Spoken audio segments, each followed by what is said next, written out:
ย่อๆสั้นๆเป็นคอนเซ็ปต์ง่ายๆก่อนการทำงานปกติแล้วเนี่ยครับระหว่าง client กับ server เนี่ยจากด้านซ้ายเนี่ยฝั่ง client จะทำการเรียกข้อมูลไปที่ server ใช่ไหมครับเรียก1 ครั้งข้อมูลก็จะถูกส่งกลับมา1 ครั้งนะครับก็คือเรียกมาก็ตอบกลับว่างั้นเถอะแต่ว่าถ้าเกิดเราใช้เจ้าตัว socket หรือว่า web socket เข้ามาช่วยเนี่ยเหมือนกับว่าเราสร้างสะพานขึ้นมาสะพานนึงครับที่ทำการเชื่อมเอาไว้ตอนแรกเนี่ยฝั่ง client ก็บอกว่าเราจะสร้างสะพานนะก็คือสร้าง socket ขึ้นมาใช่ไหมครับเสร็จแล้วปุ๊บเนี่ยเจ้าตัวฝั่ง server เนี่ยก็จะรู้แล้วครับว่าทำการเชื่อมสะพานไปแล้วนะครับ2 ฝั่งระหว่างฝั่ง client กับฝั่ง server หลังจากนั้นเนี่ยเจ้าตัวสะพานเนี่ยครับจะเป็นตัวคอยดูอีเวนต์นะครับเหมือนเป็นตาแทนเราเนี่ยแล้วว่าเมื่อมีอีเวนต์อะไรเข้ามานะครับที่ฝั่ง server หรือฝั่งที่เรากำหนดเอาไว้เนี่ยให้ตอบกลับข้อมูลนะครับไปที่อีกฝั่งหนึ่งให้เขานะครับตัวอย่างเช่นในกรณีนี้เนี่ยถ้าเกิดว่าฝั่ง server เนี่ยมีอีเวนต์อะไรต่างๆเข้ามานะครับฝั่ง client หรือว่าฝั่ง browser เนี่ยก็จะทำการได้รับข้อมูลนั้นมาด้วยนะครับในรูปนี้เลยนี่ก็เป็นคอนเซ็ปต์ง่ายๆเบสิกพื้นฐานมากๆนะครับสำหรับเจ้าตัว socket เดี๋ยวผมจะพาเพื่อนๆไปเดโมดูกันครับว่าเขาทำอะไรได้บ้างดูอะไรครับเริ่มแรกนะครับเราก็เข้าไปที่เว็บไซต์ socket.io กันก่อนเจ้าตัว socket.io เนี่ยครับก็เป็นไลบรารีที่ทำงานอยู่โดยใช้หลักการของ web socket นะก็คือเหมือนที่ผมอธิบายไปเมื่อกี้เลยนะครับ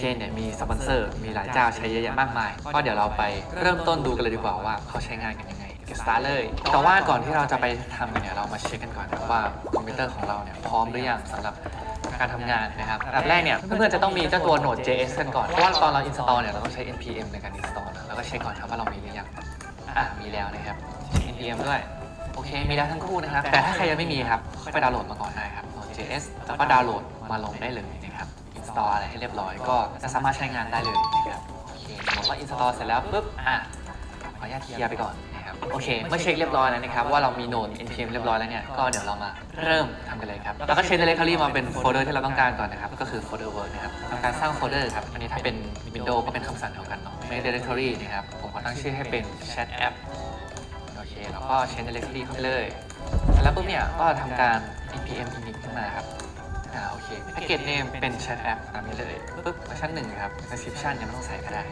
point index.js ใช่ครับถูกต้องเข้ามายังไม่มีครับกีดเลโบถ้ามีก็ใส่ก็ได้นะครับคีย์เวิร์ดยังไม่ใส่ครับ author new เซ็นไปเลยครับโอเคมาแล้วนะครับจากนี้นะครับก็ใครที่ไม่มีโค้ด editor เนี่ยก็แนะนำให้ไปดาวน์โหลดเอามาไว้ด้วยนะครับสำหรับตัวที่ผมแนะนำเนี่ยก็เป็นตัวนี้เลยครับ VS Code นะครับ editor ตัวนี้ก็เป็นตัวยอดฮิตสำหรับหลายๆคนนะครับแนะนำให้โหลดมาเลยถ้าเกิดเพื่อนๆโหลดมาแล้วเนี่ยจะสามารถใช้คำสั่งนี้ได้ครับโค้ดจุดปึ๊บก็จะเด้งหน้าโค้ดขึ้นมาให้ครับก็จะได้หน้าตาแบบนี้ขึ้นมาเลยครับเสร็จแล้วนะครับเราก็จะกลับไปที่หน้า terminal นะครับปึ๊บขออนุญาตนะครับเคลียร์หน้าต่างนี้ไปก่อนขั้นตอนต่อมาที่เราจะทำกันนะครับเราจะทำการ install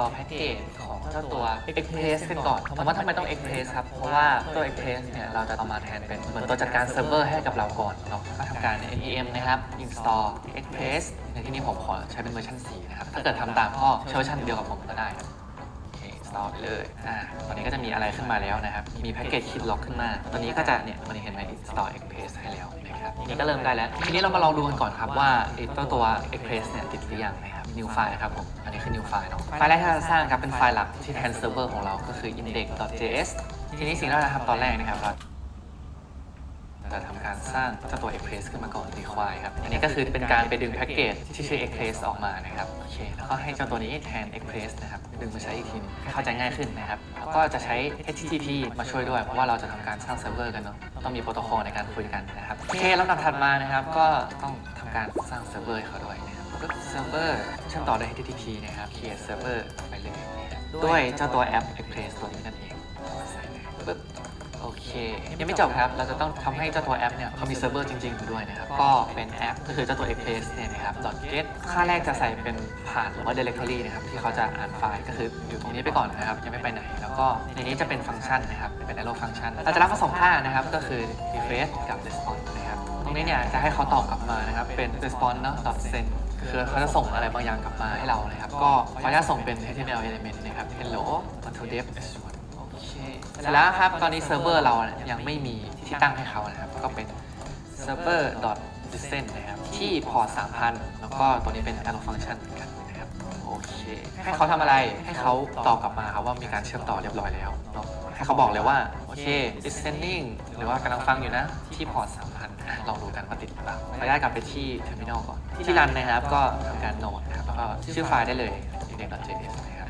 listening on port 3,000เดี๋ยวเราไปดูหน้าเบราว์เซอร์ของเรากันมาแล้วนะครับอันนี้ก็จะเป็นตัวที่ server response กลับมานะครับก็เมื่อกี้อย่างที่เราเห็นเนาะตัวนี้ก็ listen on port 3,000อยู่นะครับโอเคตอนนี้เรายังเพิ่งจะสร้างเซิร์ฟเวอร์กันเองเนาะแต่ยังไม่ได้เข้าสู่ตัว socket io กันเลยนะครับตอนนี้นะครับสิ่งที่เราทำเนี่ยคือแค่ส่วนของหลังบ้านเท่านั้นเองนะครับเรายังไม่มีส่วนที่เป็น front end หรือว่าหน้าบ้านโปรแกรมแชทของเราเลยนะครับก็เวลาทำการสร้างกันนะครับง่ายๆเลยก็ new file เหมือนเดิมครับแล้วก็ index นะครับ .html ได้เลยตรงนี้เนาะโอเคพอเราสร้างตรงนี้แล้วปุ๊บเนี่ยเรากลับไปที่ index นะครับผมกด get start เนี่ยเขาจะมีโค้ดมาให้นะครับตั้งแต่แรกเลยก็สามารถไป copy มาได้เนาะเพราะว่าแนะนำว่าให้ดูไม่จบก่อนนะครับนี่เองเพราะแชทที่สามารถงานกันนะครับเรียกมาใช้นะครับให้เป็น new server นะครับเว้นอะไรบางอย่างอีกฝั่งที่ไปกระตุ้นอีเวนต์นี้เลยนะครับก็เราไปฝั่งหน้าบ้านกันต่อนะครับทีนี้ฝั่งหน้าบ้านเนี่ยนะครับก็แสดงว่าตอนนี้มีแค่ไปเรียกสร้างตัวแปร socket ขึ้นมาก็คือการเรียกใช้ socket ดูกัน socket กันเรียบร้อยแล้ว on นะครับ disconnected ก็เหมือนเดิมนะครับให้ console log disconnected บอกเป็น user แล้วกันนะครับจะได้ชัดเจนโอเคลองดูครับเอาใหม่มาแล้วนะครับถ้าลองปิดหน้านี้ดูนะครับไม่มาตัวทีครับวันนี้ disconnect เฉยๆเอาใหม่โอเคมี connect แล้วเนาะdisconnect ไปเรียบร้อยแล้วนะครับไม่เชื่อก็ลองเข้าหลายๆรอบก็ได้ครับเห็นไหมขึ้นมาหลายอันเลยลองปิดดูครับ3 ครั้ง4 ครั้งโอเคได้แล้วนะครับตอนนี้เราก็สามารถเช็คได้แล้วนะครับว่ามี user เชื่อมต่อเข้ามาหรือว่าหลุดออกไปบ้างหรือเปล่าอย่างที่บอกครับตรงนี้ถ้าเกิดว่าไม่ทันเนี่ยสามารถเข้าไปดูชื่อเว็บตัว socket.io เองได้เลยนะครับทีนี้นะครับเราจะเข้าสู่กระบวนการของการ emit event แล้วนะครับ emit ก็คือการเชื่อมหรือว่าสร้าง event ขึ้นมาเองที่เราต้องการในกรณีนี้เนี่ยก็เป็น event ที่ชื่อ chat message เนาะเราจะสร้างไว้ทางฝั่ง client แล้วก็ให้ server เนี่ยรอรับ event นี้เหมือนกันนะครับจะดูว่าเขาทำยังไงต่อเราจะ copy ไปเลยนี่เนาะวางนะครับโอเคฝั่งนี้นะครับจะเป็นฝั่งที่ส่ง event ที่ชื่อ chat message นะครับเข้าไปขออธิบายโค้ดนะครับตรงนี้เนี่ยจะเป็นบอกให้ฟอร์มเนี่ยมี event ก็คือเมื่อเรา submit form ใช่ไหมครับก็จะทำการ emit event ไปด้วยนะครับโดย event เนี่ยมีชื่อว่า chat message นั่นเองนะครับโดยส่งค่าที่ส่งไปเนี่ยก็คือมี input value ด้วยนะครับทีนี้เนี่ยเราทำฝั่งส่งแต่ยังไม่ได้ทำฝั่งรับนะครับเราทำฝั่งรับกันโอเคฝั่งรับก็คือฝั่งเซิร์ฟเวอร์นะครับจะขออนุญาต copy ตรงนี้มาเลยโอเคทีนี้นะครับก็จะเห็นได้ว่าถ้าเกิดว่ามี socket แล้วก็มี event ที่ชื่อว่า chat message เนี่ยก็จะทำการ console log message ออกมานะครับเห็นไหมอันนี้เป็นฝั่ง on นะก็คือเมื่อมี event นี้ที่ชื่อ chat message อีกทีนึงนะครับรับค่า message เข้ามาก็คือ input value เจ้าตัวนี้นะครับที่ถูกส่งมาด้วยเนาะให้มันแสดงนะครับแล้วตอนนี้ก็เป็นการเคลียร์ค่าช่อง input เฉยๆไม่มีอะไรนะครับลองดูครับ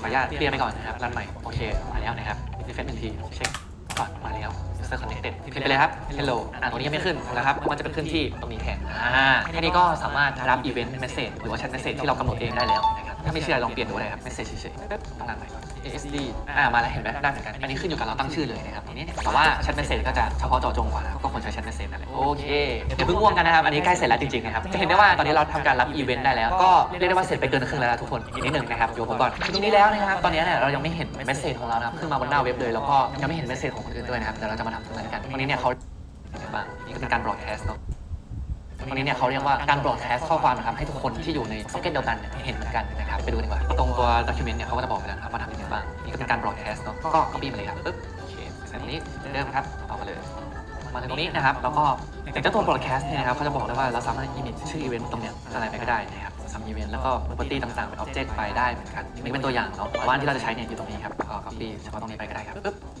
อันนี้นะครับก็คือเหมือนกับว่าให้ตัวเองเนี่ยรับเจ้าตัว event chat message เหมือนกันนะครับก็คือส่งให้ตัวเองด้วยให้ตัวเองเห็นด้วยเนาะนี่ฝั่งหน้าบ้านครับให้มันแสดงผลเฉยๆก็ copy มาเฉพาะส่วนนี้แล้วกันอันนี้มันเพิ่มเข้ามาแค่ตรงนี้ครับชึบมาเลยอันนี้เนี่ยเมื่อกี้หลังจากที่เจ้าตรงนี้ใช่ไหมครับเขาทำการรับ image chat message ต่อมาอีกข้อหนึ่งแล้วนะครับทีนี้เนี่ยก็สามารถรับค่าเข้ามาฝั่ง client เนี่ยก็รับค่า chat message ตรงนี้มาเหมือนกันก็คือแสดงผล2ฝั่งเป็น bidirectional เนาะอันนี้ก็ทำงานคล้ายๆกันเลยครับเมื่อมี event chat message นะครับรับค่าเข้ามา message ก็คือตัวเดิมกับเมื่อกี้นี่แหละให้แสดงผลเป็น list ออกมาบนหน้าจอ HTML ของเรานะครับลองรันดูดีกว่าขึ้นแล้วนะครับแต่ว่ายังไม่รู้ว่าบอทใช้ได้หรือเปล่านะครับเดี๋ยวลองเปิดอีกแท็บนึงดูโยเห็นไหมครับมาแล้ว2หน้าต่างนี้เห็นได้ว่าเขาแชทกันได้แล้วมาแชทคุยกันดีกว่านะครับคุยกับตัวเองก็สักนิดนึงนะครับเห็นไหมมันขึ้นจริงๆนะครับลองพิมพ์ฝั่งนี้บ้างแค่นี้เนี่ยนะครับเพื่อนๆก็สามารถไปต่อยอดเป็นแอปพลิเคชันต่างๆได้อีกมากมายเลยไม่ว่าจะเป็นการทำเกมที่มีระบบแชทที่ฝั่งซ็อกเก็ตเนี่ยก็จะทำการส่งเท็กซ์ครับที่ด้านล่างนี้ได้เลยนะครับถ้าเกิดว่าผมอาจจะก็จะทำการติดตั้งนะครับพวก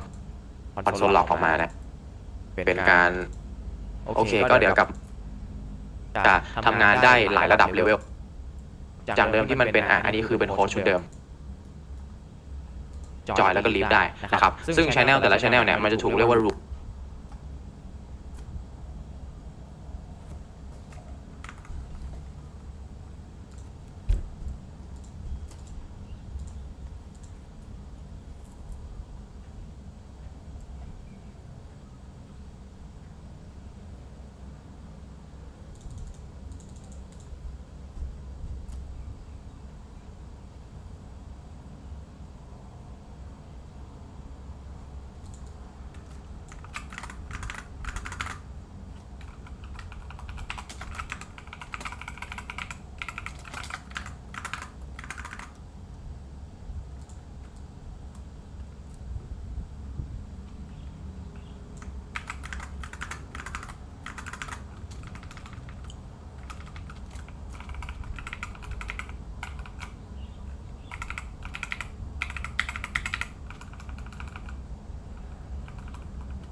ลาฝั่งเบราว์เซอร์เนี่ยหน้าต่างที่เป็นของเบอร์ให้กับมาลองดูกันก่อนครับด้วยเจ้าตัวแอปทำให้เจ้าตัวเดฟเสร็จ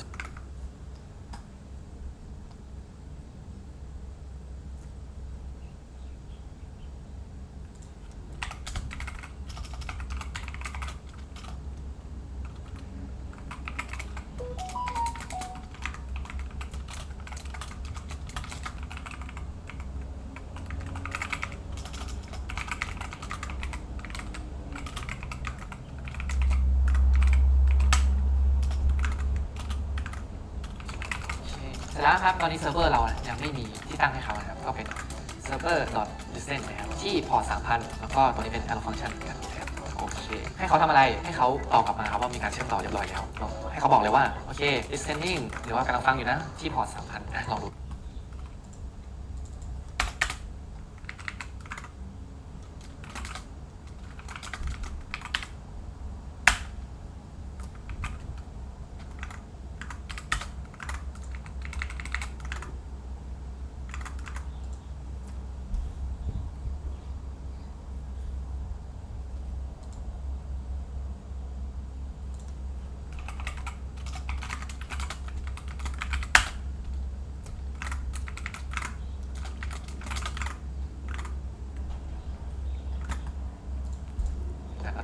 ได้กลับไปที่อันนี้ก็จะเป็น front end หรือว่าไปที่ index.js หน้าบ้านแล้วเนี่ยเราจะให้เขาได้นั้นนะครับติดปัญหาพิมพ์ตามไม่ทันในโค้ดมาให้นะครับตั้งแต่แรกเลยก็สามารถไป copy มาได้เนาะแต่ว่าแนะนำว่าให้ดูผมไม่จบก่อนนะครับมันก็เหมือนกันนั่นแหละอันนี้แค่มาทำให้ดูนะครับก็อันนี้ผมก็เอามาวางเลยนะครับปึ๊บโอเคแล้วกลับมาที่เจ้าตัวนี้ครับเหมือนเดิมผมอยากเคลียร์อันติดเนี่ยก็ทำการคิดครับปึ๊บวางเซฟครับรันใหม่ปึ๊บกลับมาที่นี่ครับจะเห็นได้ว่ามีอะไรบางอย่างเปลี่ยนไปใช่ไหมครับนี่เลยครับอันนี้เรามีช่องที่สามารถโบกันมาแล้วเซิร์ฟเวอร์ของ Socket เลยเอามาใช้นะครับก็นะครับก็คือเมื่อเกิดอีเวนต์อะไรบางอย่างขึ้นมานะครับอันนี้เราให้ชื่ออีเวนต์เป็น connection แล้วกันนะครับแล้วก็ข้างในเนี่ยเรารับค่า Socket มาด้วยนะครับเมื่อมี connection แล้วทำอะไรครับให้คอนโซลล็อกออกมาก่อน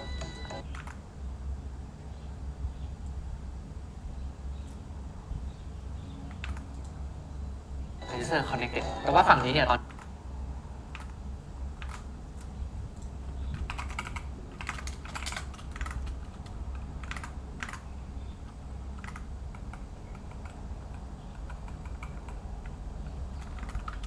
นี้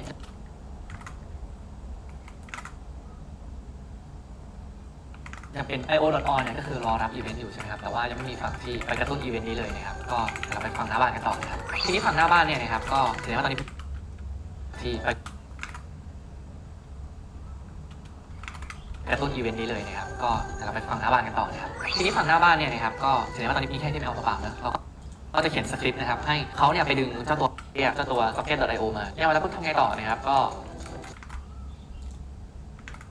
อีกทีนึงครับแล้วก็สร้างตัวแปร socket ขึ้นมาครับก็คือการเรียกใช้ socket.io นั่นแหละตรงนี้จริงตรงนี้จะเรียกวิธีอื่นก็ได้นะครับถ้าเกิดว่าใครใช้ตัวอื่นเนาะแต่นี้ขออนุญาตเรียกแบบนี้ไปก่อนนะครับโอเคมาลองมารันดูกันให้เคลียร์ไปก่อนปุ๊บโอเคเหมือนเดิมครับโนดโอเคสิขึ้นแล้วนะครับ user connected ไม่เชื่อครับลองรีเฟรชดูครับปุ๊บไม่แล้วนะครับนี่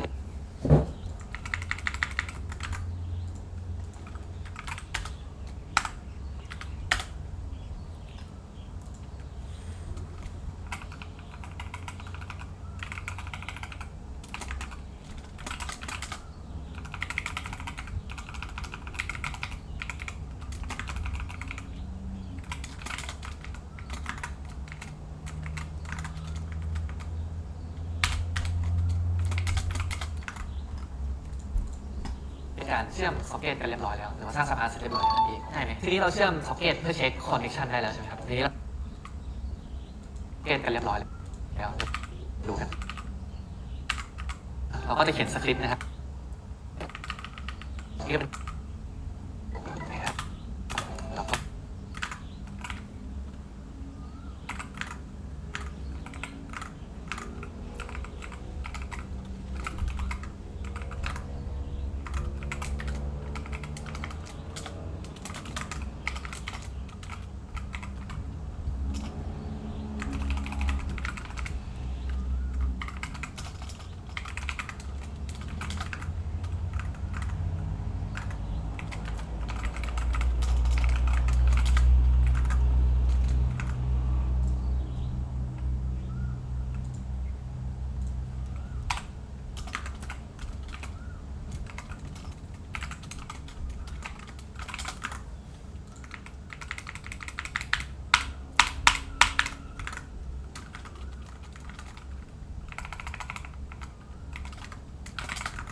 ก็ตรงนี้นะครับจะเป็นอันนี้ชื่อตัวแปรเนาะให้ชื่ออีเวนต์เป็นคอนออกมาก่อนนะเราก็จะเขียนสคริปต์นะครับให้เขาใช้ลองมาลันดูกันเคลียร์ไปก่อน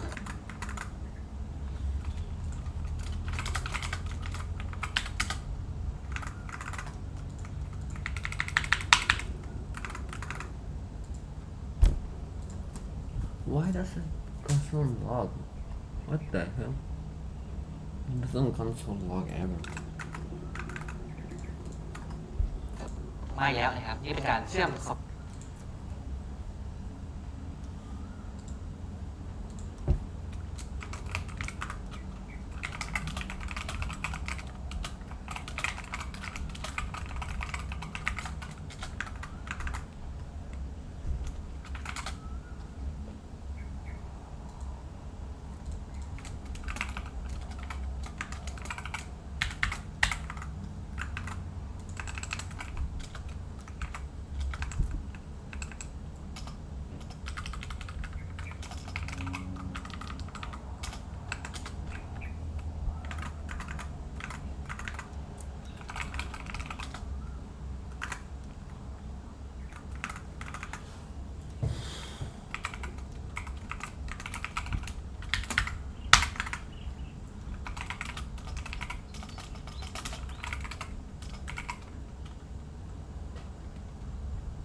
Why?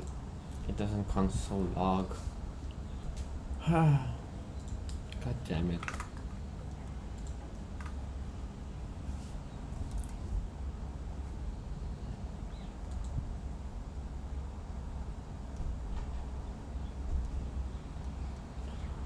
Why it doesn't console log?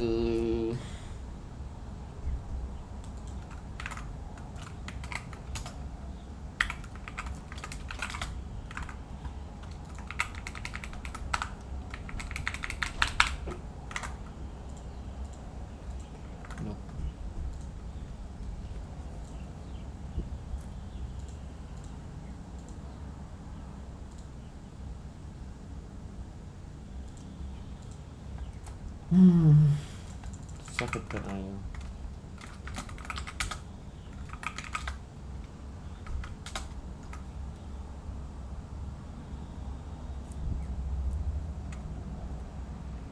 Server listen. Ow. Fuck. Forgot this. No wonder why now.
Yes!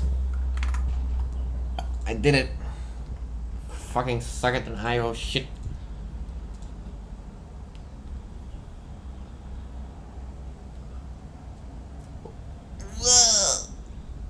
Wow!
Oh, it's with React.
With the database data base.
Suck it up, I mean, oh, what is this shit?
socket กันเรียบร้อยแล้วหรือว่าสร้างสะพานเสร็จเรียบร้อยแล้วนั่นเองง่ายไหมทีนี้เราเชื่อม socket เพื่อเช็ค connection In this video, I'm going to show you everything you need to know about Socket.io, from the basics of sending messages between people, joining different rooms, and also more complex things such as this entire admin dashboard, how to deal with namespaces, middleware, authentication, and so much more. Welcome back to Web Dev Simplified. My name's Kyle, client list. Every other Socket. In order to do that, we're going to pass us down an error message over again. So we're going to say connect. Hey guys, how's it going? I'm back here with another video, and today I decided to bring this tutorial where I'm going to be teaching you guys the basics of Socket.io while being used with React. So a lot of you guys know that Socket.io is a library which allows you to send real-time bidirectional data, which allows you to make a lot of cool projects. For example, a chat app, which is the most common use case for it. And it's a really, really important library because learning about WebSockets is really important in the programming world or in the web development world. So for that reason, I decided to bring this video. I already have some videos using Socket.io. However, I don't have a video where I basically just explain the library and go over the basics of it, especially in React. So that's what I'm going to be doing in this video. Before we get into the video, if you could leave a like and subscribe, I would massively appreciate it. It would help push my videos to more people, which would help support the channel. So if you could do that, I'll be very grateful. So with that in mind, let's get into the video.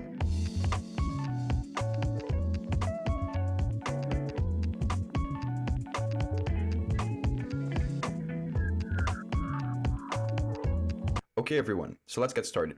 So in order to set up any project using Socket.io and React, you need to first create the React part of your application.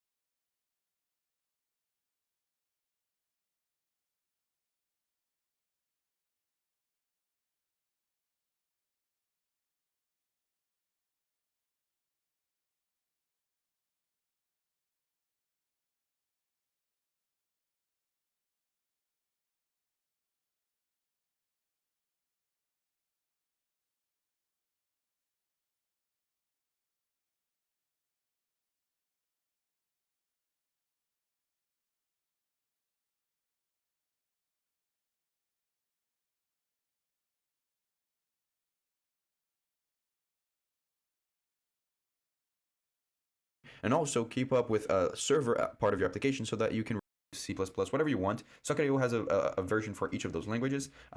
They're all the same. Like, it doesn't matter because the front end in React will be the same. The only difference will be how you create your backend. So we're doing it with Node.js and Express. I find it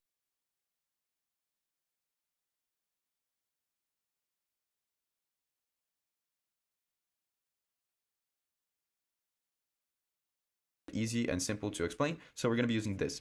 So now that we created our index.js, we need to install some of the packages that we're going to be using in this tutorial. For example, in our backend over here, I want to install first of all Express. So I'm going to run yarn add express just to create our server. Then we need to install course, which is necessary because, like I mentioned, Socket.io works as a full stack project. So you'll serve data to your front.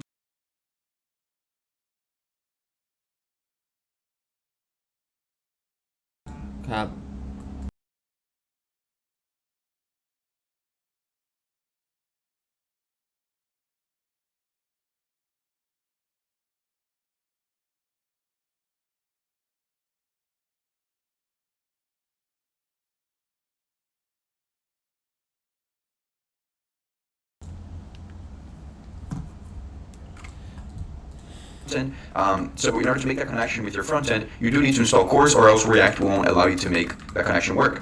So we'll install the Cores library. Then I want to install the Node1 library, which is something really useful for every Node.js project. It just allows you to restart the server every time you save or make any changes. And then finally, we're going to install the Socket.io library. So while this is installing, because it installed really quickly, we can come over here to our index.js, which is the file over here, and just start writing our code for our backend. Now, what I'm going to be doing in this tutorial is, at least in the first part of it, I'll explain to you guys how to create a very simple really simple application to demonstrate a very cool use case of the Socket.io library. I'll show you guys step by step, and then I'm going to show you guys another example of a more complex application and go over it step by step so that you guys can get also an idea of how this is more well implemented into bigger projects. So the first application we're going to be building is really simple. It's just a website where there's a button and an input, and two people open this website on different computers. So when one of the users write a message and clicks on the button, the other user will receive that message on real time without having to, make any API, like to remove to IO. Actually, just refresh message, and like the name, but what I'm going to be.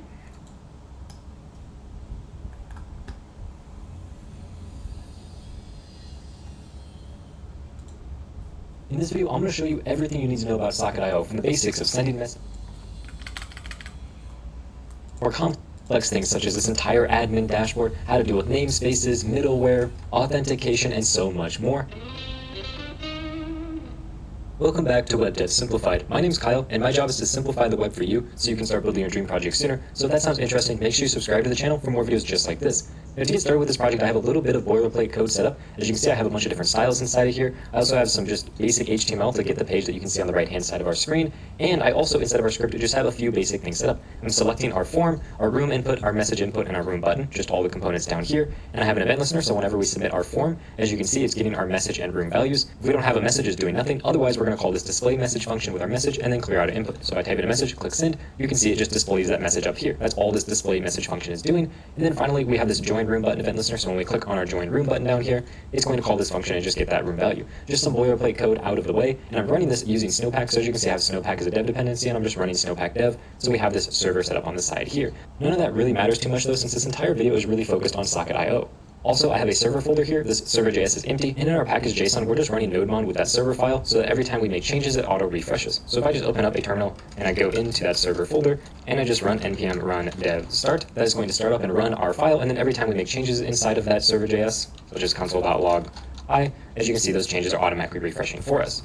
So now in order to get started with Socket.io, we first need to understand exactly what Socket.io is doing. And all it's doing is allowing us to make a connection between a client and a server, but have that connection persist. So normally when you need to make, for example, a fetch request or some type of AJAX request, what you're doing is you're saying, hey, server, give me information. So you're asking some server for some information, so you're going to be pointed to the server, and then the server is going to give that information back to the client when you use something like fetch or AJAX. And that's the end of the request. So you do a fetch, it gets to the server, gets to the client, and then the information closes off.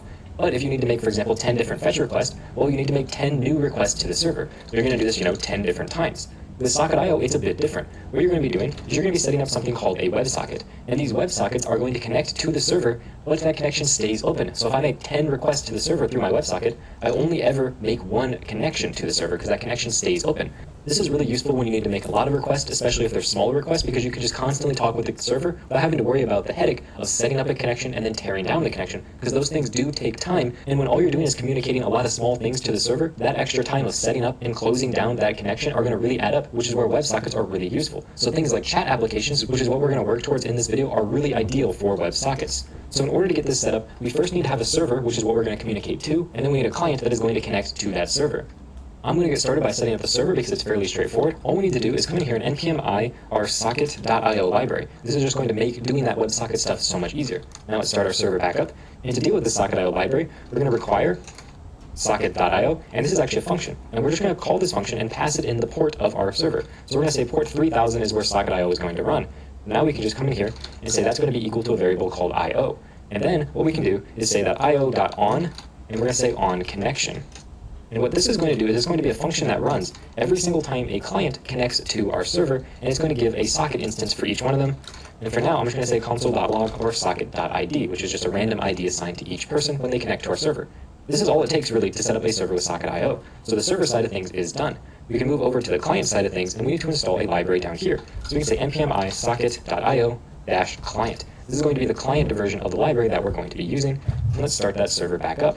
So now instead of our script, we're just going to say that we're going to import IO. And we're going to get that from that socket IO client. And this IO is just a function that we can call to get an individual socket. So let's come down here. We're going to say that our socket is going to be equal to calling IO. And here you need to pass it the URL of our server. Well, our server we know is on HTTP localhost and we gave it the port of 3000. So now this is going to connect us to our server.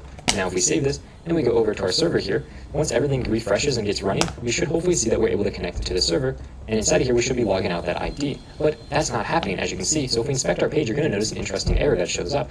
And if we just refresh this to make sure error shows up, you can see we're getting a bunch of errors and it's all saying cores. We're all being blocked by cores. Well, with Socket.io, right now we're on port 8080 for our client and our server's on port 3000, and these two things cannot communicate to each other because cores is blocking them. And if you're not really familiar with cores, I have a whole video on it. I'll link in the cards and description for you. But Socket.io makes dealing with cores really easy. What we do is pass in an options parameter to this function. And in here we just say cores, and for cores all we need to do is say that our origin is going to be equal to an array of origins, and we just pass in wherever our client is. So our client we know is localhost 8080. So we just have an array, and it's saying localhost 8080 is where our client lives. Now when we save, when we wait a second, you can see our IDs are being printed out down here, one for each one of our different. I see.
And if we inspect, we should hopefully have no errors inside of here. If we just close this out, there'll be no new errors that come up. Those are just old errors from before. But as you can see, we now have two different connections, one for each one of our browsers. And that's because every time someone connects to our website, they're going to get this connection made. So any computer anywhere connecting to our site is going to go through this io.on connection. And that's purely because in our script here, we're creating a new socket. Now, the important thing about Socket.io is the communication between the server and client. Right now, we created a connection between the server and client. And in order to check that connection, what we can do is we can just say socket.on.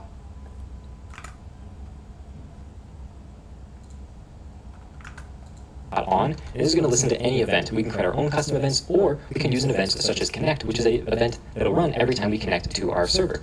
And inside of here, what we want to do is we just want to print something out. We're going to display a message to the screen that says, you connected with ID, and let's just print out their ID, which is socket.id. Make sure that this is a $sign up here.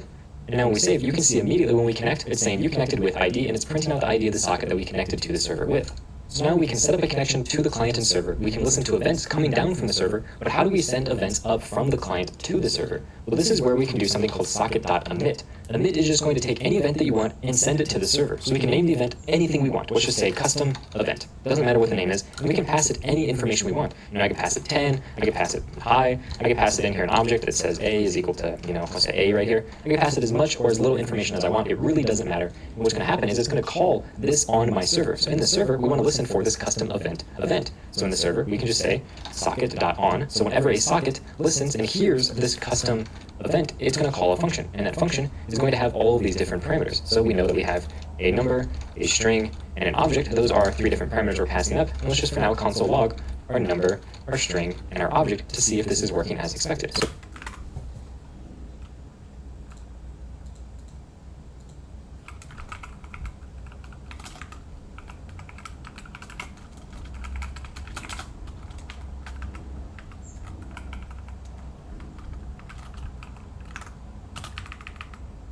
event.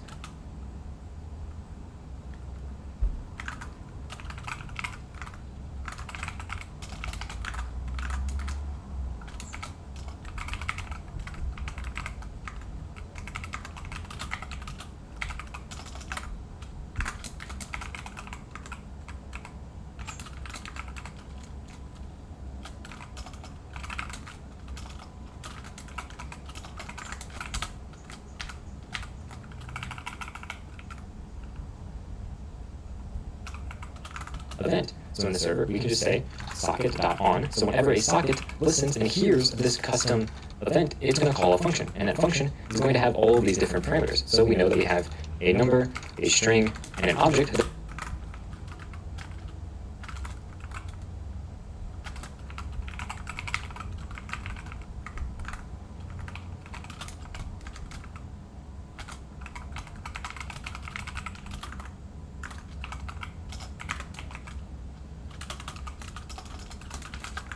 Those are 3 different parameters we're passing up, and let's just for now console log our number, our string, and our object to see if this is working as expected. So if we save both of these, we should hopefully send this custom event up as soon as we connect.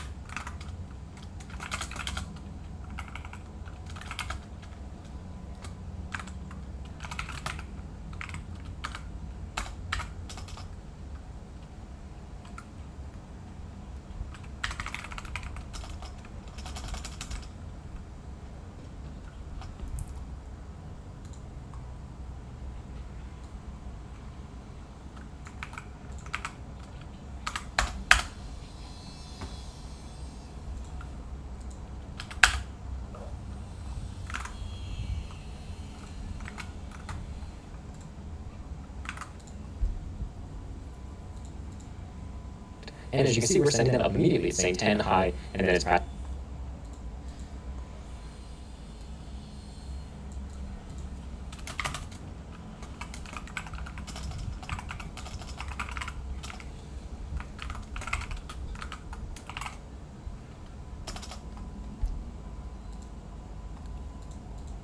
Passing up an object, and the same thing right here.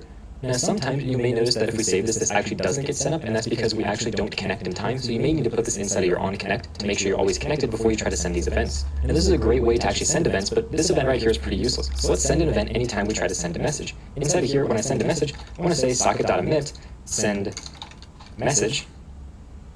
And inside of here, I just want to pass it up the message we're sending. So now if I go up into our server, we can listen for that send message function, and it's going to take in a message, and then we can console log that message. So now whenever I type in a message and hit send, you can see that message is being sent up to the server, and it doesn't matter.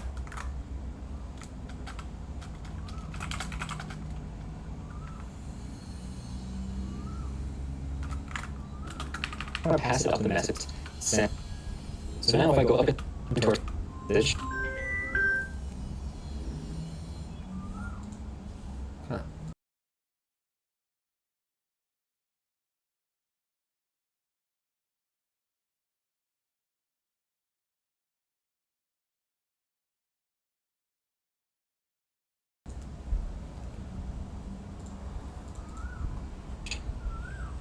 and inside here, I just want to pass it up the message we're sending. So now if I go up into our server, we can ฮัลโหลครับ ครับผม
listen for that send message function, and it's going to take in a message, and then we can console log that message. So now whenever I type in a message and hit send, you can see that message is being sent up to the server. And it doesn't matter which browser I do this in. All of them are connected, so every single one is going to send up the message to the server. Now what we can do is actually send this message down to all of our different clients. So let's just refresh both these pages so we have a blank screen to work with. And what I want to do inside of here is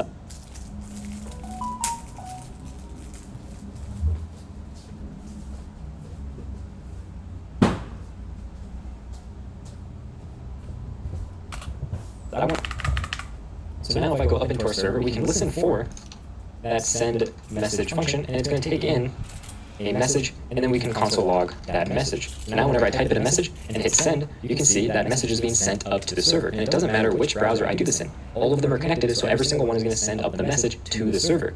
Now what we can do is actually send this message down to all of our different clients. So let's just refresh both these pages so we have a blank screen to work with. And what I want to do inside here is I want to send this message down to our client. So what we can do is just say io.emit, and this is going to emit a message. And we can say whatever we want. We can call this receive message. We could call it send message again. It really doesn't matter what the name is. You can make whatever you want. And we're going to pass down this message. And what this is going to do is it's going to tell our server to send a message to every single socket out there, all of our different clients. So now inside of our client, we can listen for that. We can say socket.on receive message. It's going to take in a message, and let's just display that message out to the user. So now if we type in a message, we'll just say hi from me and click send. You can see it said hi from me, and then our other socket also received this message. But you'll notice this socket also received the same message. So it prints it out once because we called a display message here.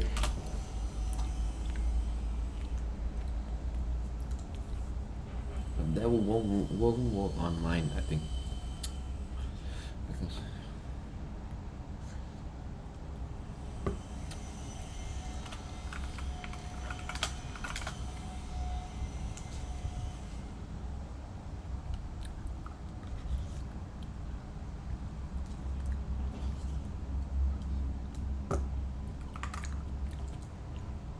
and it prints it out a second time because it also got receive message here.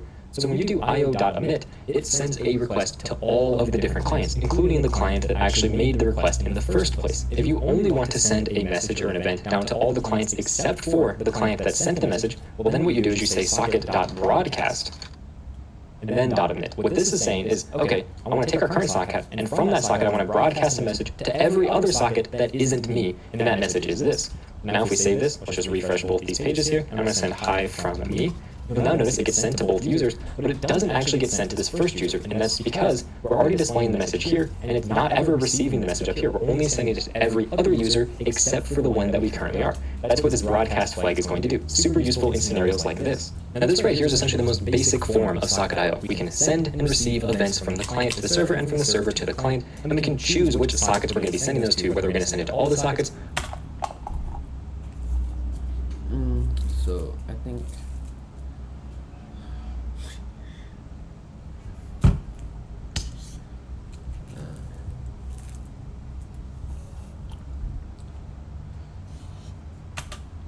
or every socket except for ourselves.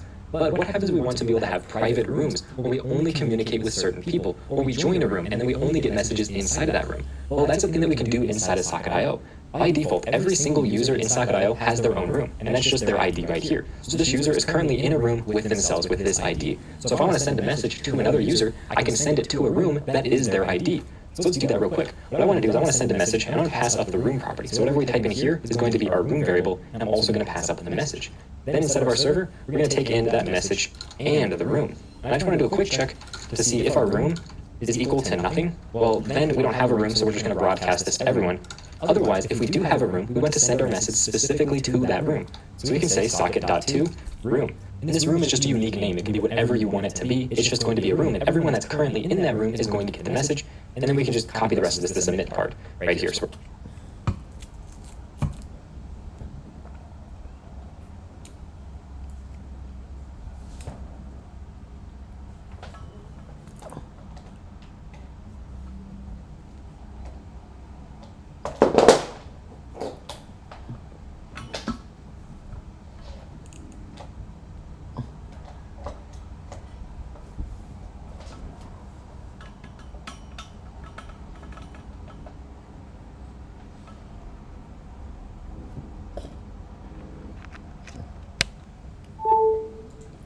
we're going to emit a message to this room from this socket. And the nice thing about using .2 is it already does this broadcast portion. So this .broadcast is assumed when you're sending a message to a room, it sends it to everyone except for yourself. So now what we can do is we can come in here, just refresh. We can say this is a message to all. And we click send, and you can see that message gets sent to everyone. But what if I want to send a message to just this user right here? Well, let's just come in here. I'm going to open up a new tab, and this tab is a brand new user. And I want to send a message only to this user. Well, I can say this is private, and I can paste in the room that I want to send that to. And remember, I said every socket is in a room that is the same as their ID. So this socket has a room that starts with UPT. This one has that _5 room. So when I click send, I send this private message to this user. It shows up here just because inside of our script.js, we're always displaying a message when we send it. This new user over here didn't get the private message. But if I send a public message, for example, I say this is public, you can see this person got it, and this new person also got that message. So I'm able to send private messages or public messages based on this room ID, and this ID is just the ID of the socket itself. So it's really good for sending one-on-one types of messages. But what happens if you want to send a message to multiple people, but not to everyone? This is where the idea of custom rooms come in. Inside of our code here, we have this join room button, and we want to take in the room and we want to join that room. But we can't join a room from the client. We need to tell the server we're going to be joining a room. So I'm going to say socket emit, and I'm going to send up a message that's just called join room. And this join room is going to take in the room that we want to join. And this is going to join me to that room. So in the server, let's set up a listener for that. We can say socket.on join room.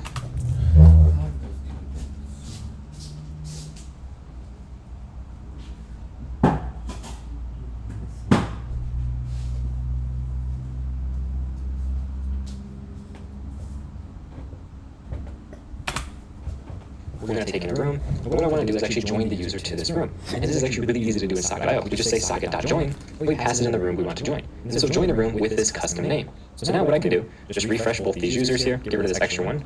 And what we want to do is we're going to say that we're going to join the room test for this user, click join. Down here we're going to join the room test as well. Or actually, let's not join the room test yet. We're just going to send our message up here, and you notice it doesn't send to the user down here. But if we join that test room, now they're both in the same room, so when we click send, it's going to send that message to both users in that room.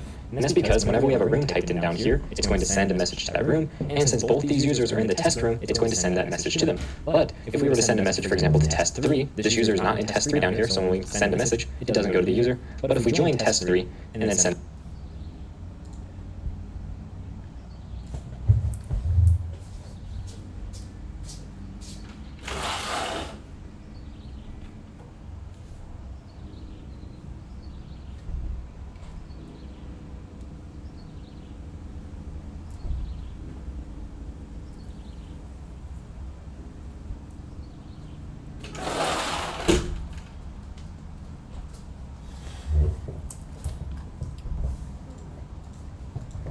the message, it now gets sent to both users.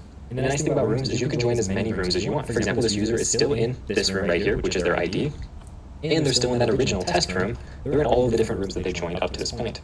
So rooms are really good for being able to segment different users. You can think, for example, like a group chat would be great for having rooms, or if you have like a game that you're creating, each lobby is going to be its own particular room. But one additional thing that you can do with these events of socket on and socket emit is you can actually pass it up a callback function. And this callback function is going to get called from the server back down to the client. So let's pass this a callback, which is going to take in a message. And all I want to do is display that message. So we can just say display message of that message. This is our callback function. And this callback function we get on the server. So here we're going to have our room, and we're also going to have this callback. And the callback must always be the last thing you pass to a .emit. And then what we can do is we can just call that callback with a message. For example, we can say joined, and then we can pass it in the name of the room that they joined. And now what we're doing is inside of our socket on, we're joining into that room, and then we're calling this callback. And this callback is really cool because you can't call code from the client when you're in the server, and you can't call code in the server when you're on the client. But with this callback, it allows you to essentially do that because behind the scenes, it's doing a WebSocket connection to make this work. So what's happening is we're passing up this function saying, hey, you know what? Call this function with a result whenever we call our join room here. So we're saying, okay, we're calling that function, and we're passing it down this message. So now when I type in a room here, click join, it gives us back that joined with the name here. So it's calling the callback with this string and passing it down to this callback right here. This is a really cool thing inside of socket.io because if you just want to do something and then tell the user that that thing was successful, for example, joining a room, this is a great use case for this. Another place this is great is if you wanted to have a messaging system where you would tell the user once the message was sent. Well, this callback could be used to verify that the message was sent, because sometimes you may send off a socket request and it takes a long time for it to process. The internet connection's slow or the server's backed up, so it's going to take a long time to process. So being able to have the feedback from the user saying, you know what, here's the callback, your message was successful, is really useful. Now that right there is the bulk of Socket.io, but there's a bunch of additional more niche features that I really want to show you. So the first one is going to be an admin UI. So what we need to do is we need to npm the @socket.io/admin UI library. This is going to give you a super nice dashboard that you can use to view Socket.io stuff. Now once that's done, we can restart our dev server, and at the top, I want to be able to import that. So we can say const instrument, which is the function that we want to get, is going to come from requiring that Socket.io/admin UI. And then we just need to call this instrument function, instrument. We need to pass it in the instance of our IO, and then we're just going to say auth is false, because for now we don't really care about authentication to get into this dashboard. Obviously, you're going to want to set auth to some type of username password, but for our use cases, it's just temporary. We don't really care about that. Now, once you've done that, what you need to do is you need to go to this admin.socket.io website, and this is essentially going to allow you to log in with that server URL, which in our case is http://localhost 3000, and then just add /admin to the end of it. And if we have a username password, this is where you would enter it. Since we don't, we're just going to click connect. Now you notice when we click connect, we're getting an error, and that's because we need to take this URL, which is just admin.socket.io, and we need to add that to our core's origin list. So let's add that into our list here. And now when we try to do our connect, you're going to notice we successfully connect. And if I just make this dashboard a little bigger so we can see what's going on, in our dashboard, we can see all the different web sockets we have connected, which in our case is 3 sockets. 2 of them are because of the web browsers that we have right here. And the third one is one that's connected on this admin namespace. And that's because in order to build out this dashboard, Socket.io just uses a socket connection. So that's where this one socket comes from. Also, you can see we have one server because we only have one server running. Let's throw this into dark mode. We can view each one of our sockets here, and we can view some pretty in-depth detail about all of our different sockets, such as the rooms that they're in. You can see the namespaces that they're a part of, which is something we're going to cover in a little bit. You can also see all the different rooms that are available. So if we decide to create a room called test and join that room, you can now see we have that test room with one socket. We join it with our other user and click join. If I actually spelled test properly, you can now see there are 2 sockets inside that test room. You can see each one of our clients, our servers. We can see a ton of different information on this dashboard, so it's super useful, and I highly recommend that you use this. Now you notice I talked a little bit about namespaces, how we're in our root namespace, and this is our admin namespace. We can actually create our own custom namespaces if we want. We're creating a U, and I'm just going to come in here and say console.log connected to user namespace, just like that. So now, in order to connect to this user namespace, what we need to do inside of our client is make a connection to it. So we can create a user socket here, and all we need to do is connect to our URL, just add the namespace to the end, which is /user in our case. And now you can see we're printing out connected to user namespace in our console here, and that's because on our server, we're making that connection. Now, I'm going to be honest, namespaces aren't something I use super often, but if you wanted to have such as like an admin namespace that requires different credentials and authentication, it's really or socket, and it's going to take a next function. So this socket is just going to be all the information for the socket we're connecting with, and next is just going to be the next middleware. If we call next, that means we successfully move on to the next middleware, and if we call next with an error, then that means that we had some type of problem, and it's going to tell that user the problem we had. So what I want to do here is get authentication information. And when you pass in an auth, and then we name from the token. Imagine that you have an actual token. You can get the username from that token, and let's just pass it in the token that we have. So for our use case, we're just going to create that function real quick, get username from token, takes in a token, and for us, it's just going to return the token, but you could, access a database, whatever you need to do to get the actual user information from that token, then we can call next. Otherwise, if we didn't pass up the token, what I want to do is call next. This time I'm going to pass it in a new error, and this error will just say, please send token, just saying that you didn't send us a token. So now when I save this, what I want to do up here is I want to say connected to user namespace with username. On our normal IO, we're only running on this small namespace.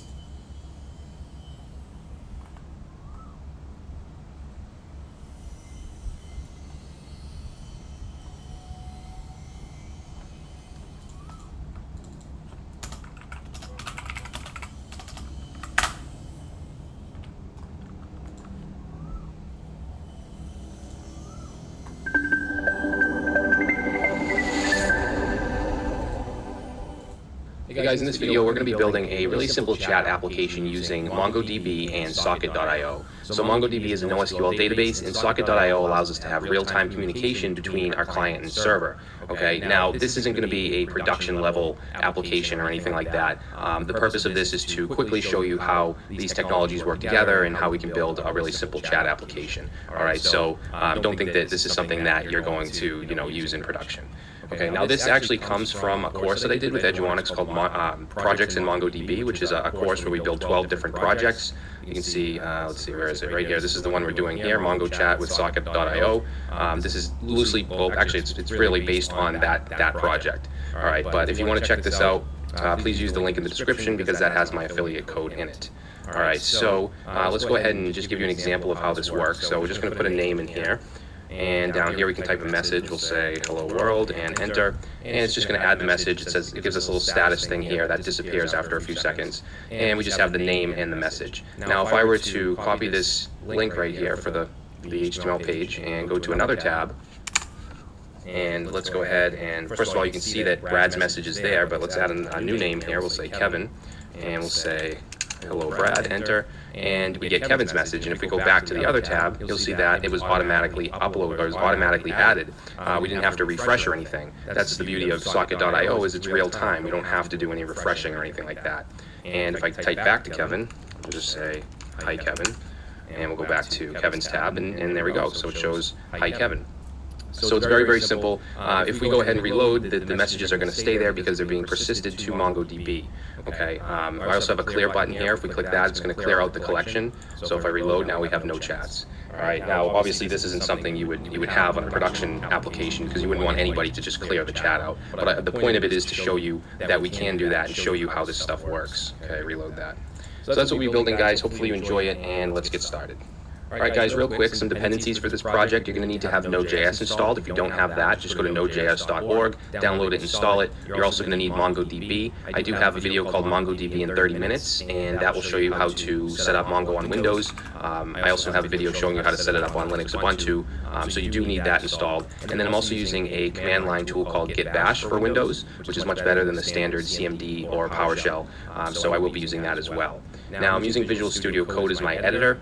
Okay, you can use whatever you want, but I am using Visual Studio Code. I'm also using the integrated terminal, and what I've done is I've integrated Git Bash with the terminal. And if you want to do that, you can just go to the settings file, and you can add this setting in right here for terminal integrated shell windows, and then just point to the Git Bash exe file. All right, but you don't need to do that. That's just what I prefer. So let's go ahead and get started. I have a blank folder called Mongo Chat, and we're going to start off by just saying npm init. And we're going to create a package.json file. So Mongo Chat, that's fine. I'm going to click enter, version, good. Description, we'll say simple chat app using sockets. Entry point, I'm going to say server.js, and just enter through the rest, and that should be good. All right, and if we look at our package.json file, it should look something like this. Now we're going to need two dependencies for our server. We're going to need the MongoDB driver, and we're also going to need socket.io. So let me just pull those documentation pages up. Those might help you out even further. So we're going to be using the MongoDB native node driver. And let's click on the GitHub page here. So to install, we just need to do npm install MongoDB. And if we go down here, it gives us some examples, shows us how to connect and all that, how to insert a document. It's not the most intuitive ORM. Something like Mongoose or MongoJS would be better, but this is very simple, and it's more than more than enough for what we're doing. And then we're also using socket.io, say GitHub. And this is the documentation for socket.io. So it enables real-time bidirectional event-based communication. And this also shows you how to connect and stuff like that. So these are definitely some documentation pages to check out. And people often ask me, what do you use to learn with? Because some good learning resources. In addition to courses and stuff like that, the documentation is usually the best way to really learn, what's up to date, the syntax that you should be using, the most up-to-date syntax. So you really want to check out the documentation for everything you're doing. So let's go ahead and install those two things. Down here, I'm going to say npm install MongoDB and also socket.io, and we just want to do -- save. That's going to add them to our package.json file. All right, so now you can see those two have been added. So let's close that out. Let's create our entry file, which is going to be server.js. All right, and let's see. First thing we're going to do is bring in those two things. So let's create a variable called Mongo, and we're going to set it to require. And we want to bring in MongoDB, which is the native driver. And we want to just add on to this and say .mongo client, like that. Okay, we also want to bring in socket.io. Actually, we're going to call this client. And we're going to set that to require. And in here, we're going to say socket.io. And then we also want to listen on a certain port. So I'm going to say we want to listen on port 4000. And then we just want to add on .sockets. Okay, so that'll allow us to run our server or run socket.io on port 4000. So now what we want to do is connect to MongoDB, okay? And I'm going to really try to comment this stuff because some of it is a little confusing. So I really want you guys to understand what's going on. So it's database is going to be called Mongo, and we get having to work next. Actually, I want that. Then we'll have our function.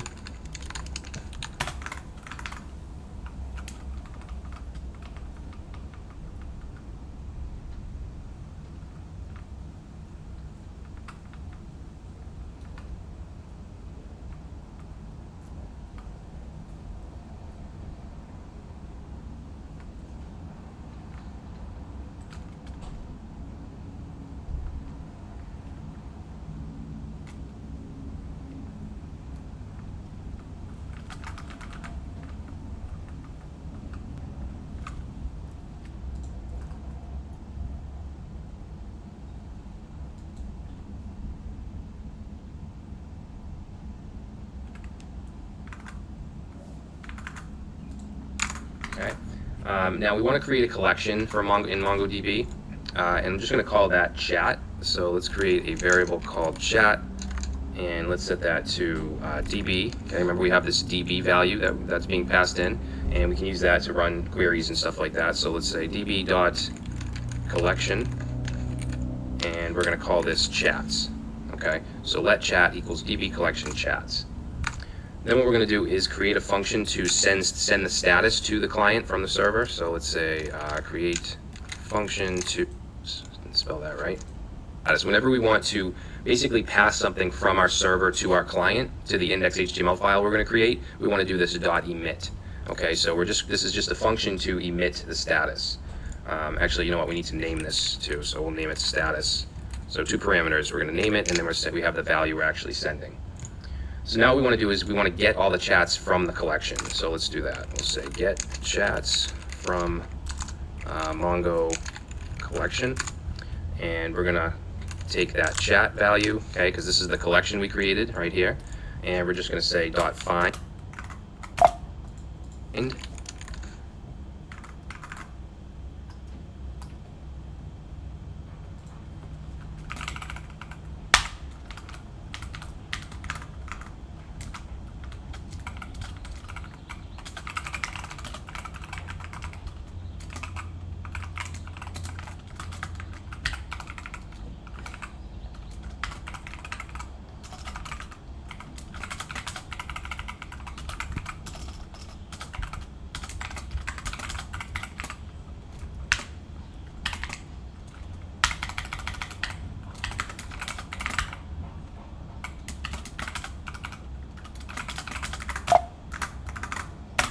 And let's go ahead and limit it to 100.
So we'll say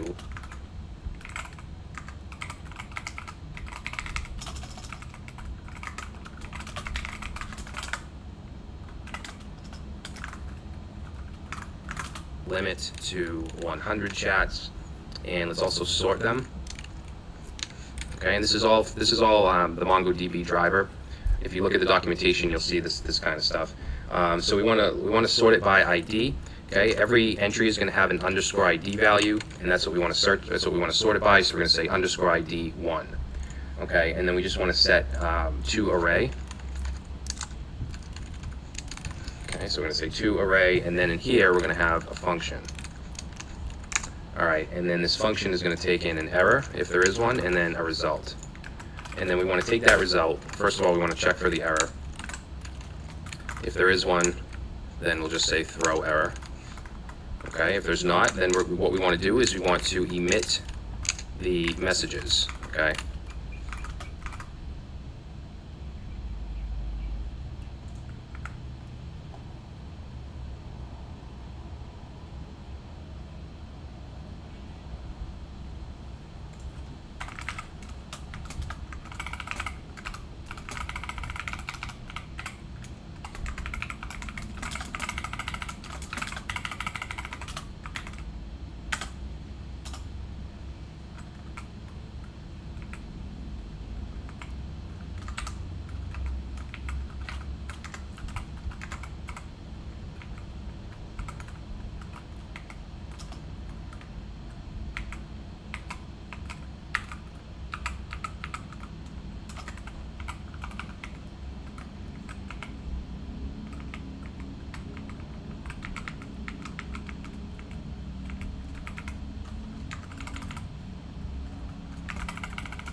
And to do that, remember we say socket dot emit. Okay, just like we did here to emit the status. But we're going to call this output. And then we want the actual data that we want to emit, which is the result.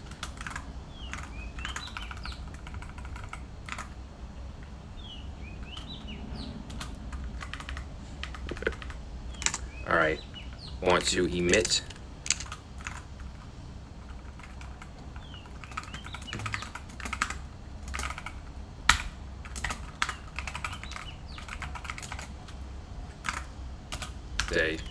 status, we want to emit, which is the result. Okay, so again, we're fetching the chats or the messages, and then we're taking the result that's being sent back, and we're going to emit it to the client, to the index file that we're going to create later on. Okay, so now what we want to do is we want to handle input events. Okay, so we want to handle when someone on the client types in a message and sends it, we need to handle that. So let's say handle input event.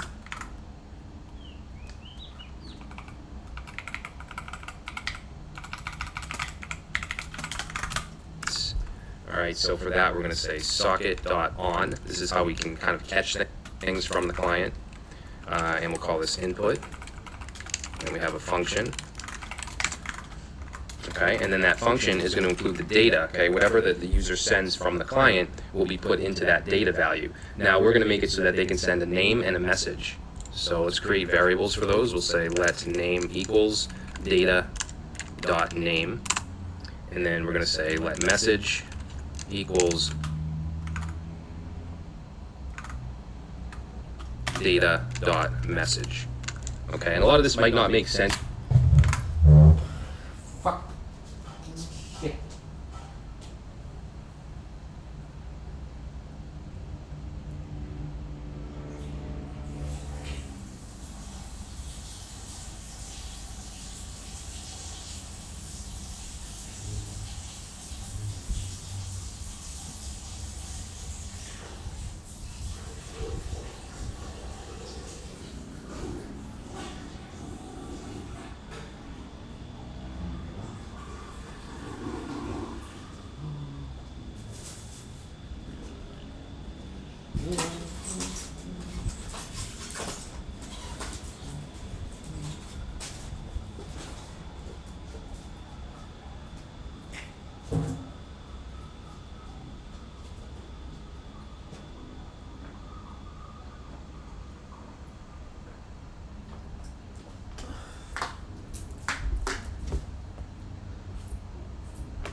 See right now, but once we start to build the UI and the client, it'll be a little more clear. All right, so first let's make sure that they actually included a name and a message when they send it. So what we'll do is go right underneath, and let's just say check for name and message. We'll just do a simple if statement, and we're going to say if name is equal to nothing, so if it's left blank, or message, and remember we created a say message. Okay, now this send status. Oh, I see.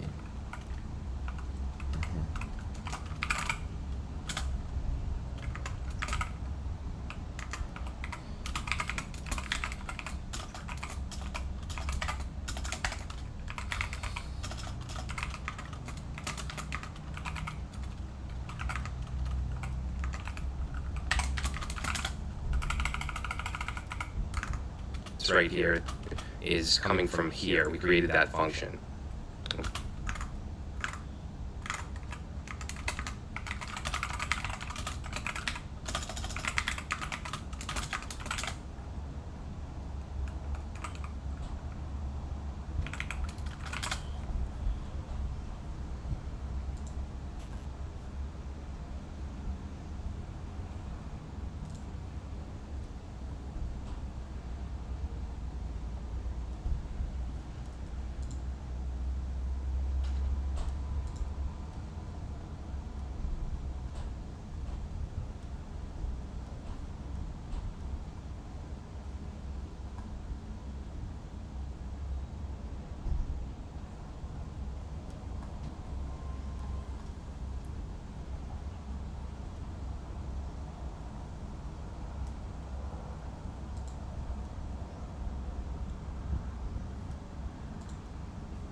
Okay. So now let's put in else. Okay, so as long as they do put in a name and a message, then what do we want to do? Pass in here an object, which is going to be, first of all, the name. I'm going to set it to name, which and we can call insert. So now let's put in else. Okay, so as long as they do put in a name and a message, then what do we want to do? We want to insert it into the database. We'll say insert message. So again, we can take that chat variable and we can call insert. Okay, and then we want to pass in here an object, which is going to be, first of all, the name. I'm going to set it to name, which is this right here. It's going to be coming from the client. And then we also want message. Set that to message. All right, and then the next parameter is going to be a function. Okay, and that function, what we want to do is we want to emit the output back to the client. So remember, we do client.emit. Okay, so we're just going to emit, we're going to call it output, and then we just want to emit the data. Okay, and then we're also going to send a status after we do that insert, or after we emit the data. So let's go right here, and I'll just say send status object. So we'll call our function send status that we created, and in here we're going to pass in an object, and it's just going to have a message, which we're just going to set to message sent. And then I'm also going to include a value called clear. Okay, so if we should clear the message or not, I'm going to say true for that. And you'll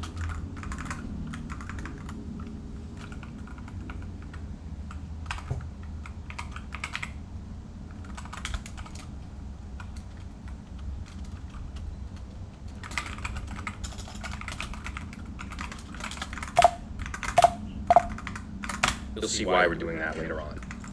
All right, so we're almost done with our server. Now we want to handle clearing the messages. Remember, we have a button that will clear everything. So I want to handle that. So let's handle client. That letting this also send things from the client to the server, which we're going to do next. Getting back that, we'll say socket.emit. And just realize we're going to pass in, we're going to call it cleared. Okay. And that's it. So just realize that when we're communicating back and forth with socket.io, we do this .emit, okay, to send things from the server, and we can also send things from the client to the server, which we're going to do next. So let's go ahead and make sure we can still run our server by saying npm start. All right, so we don't have any errors, which is a good thing. Now, we still don't know.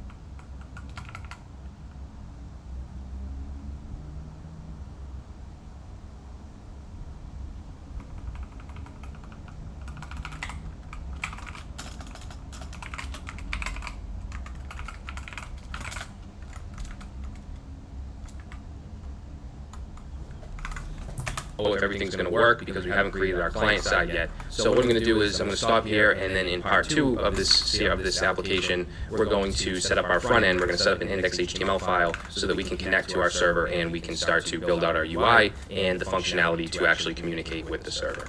So if you guys really like my videos and you learn a lot from them, and maybe you have a couple extra dollars to spare, check out my Patreon page. I'm working on creating special content for patrons. You also get special deals on future courses, and there's even an email support tier for all YouTube videos and projects. To learn more, visit patreon.com/traversymedia.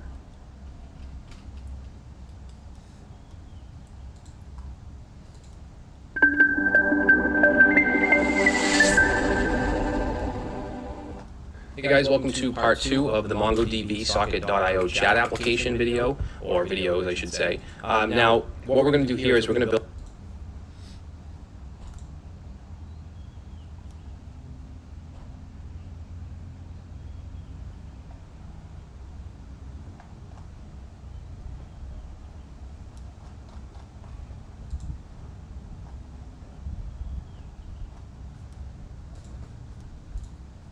build the client. We're going to build an HTML file that's able to connect to the server, and we'll be able to send chats and get the status back and all that. Now, there's two very small errors in the server.js file that we created, so let me just show you those before we move on. So one, where we said client.onConnection here, this connects to socket.io, then we move on to do everything. We actually need to pass in socket right here, okay, because it's going to throw an error because it's not going to know what this is, you know, where we use socket.emit. So make sure that you put that in there.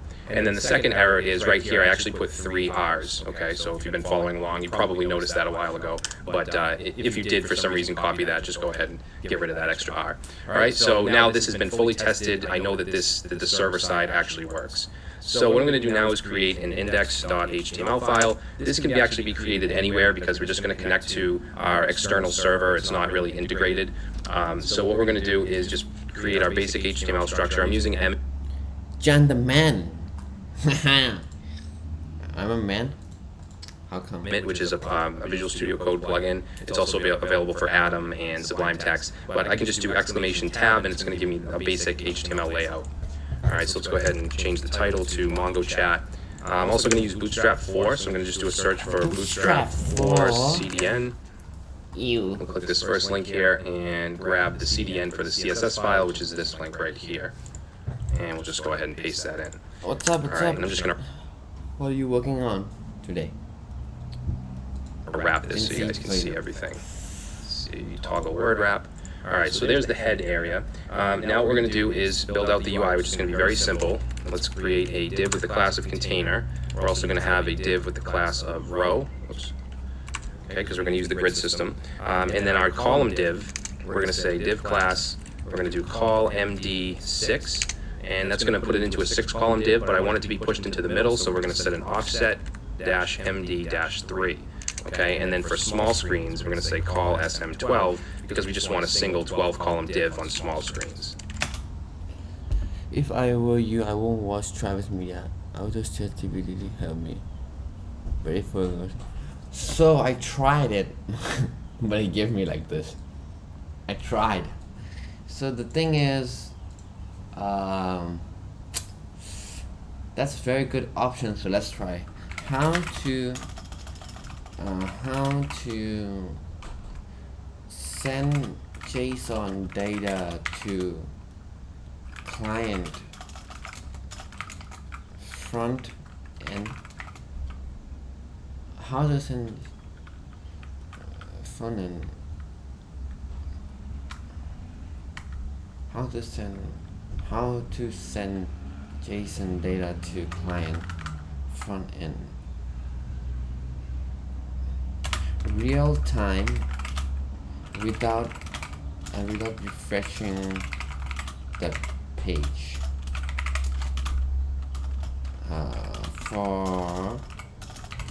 For example,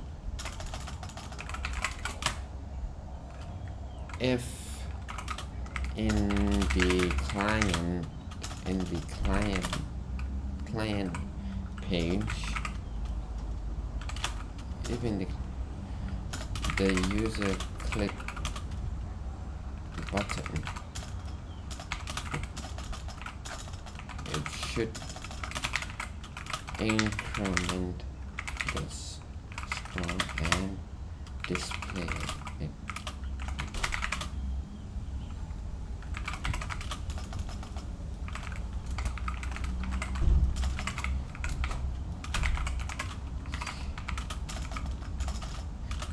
Also saving it to the MongoDB.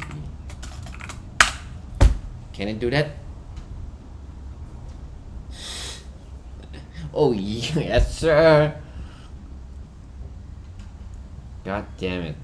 That's the thing that I'm looking for. Okay. Holy shit. What the fuck?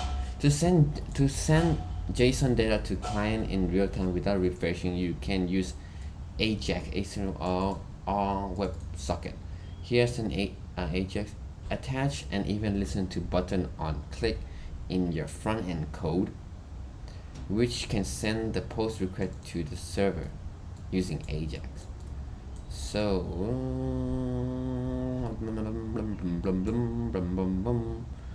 so in the server side, this is app, right? So express. So increment it did some update session, okay? If error, okay. If not, you get the score. And how do you send back though? Here's my question, all right? So he sent a pull request. He has an event listener. So whenever this thing is triggered, it sends how do you say? It sends something, okay? It sends the score. So once it sends the score, it comes here. It updates the score. That makes sense, okay? It checks if it's something server error, makes sense. If it's not, then get the updated score. Okay, makes sense. So again, if something error when you're getting the score, you just console log. And then in AJAX response handler, update the score on client without refreshing. So you just like that, and that's it. But how do you get the data again to display? You know what I mean? I don't know if you know what I mean, but you know. Oh, I think I should make my camera that side.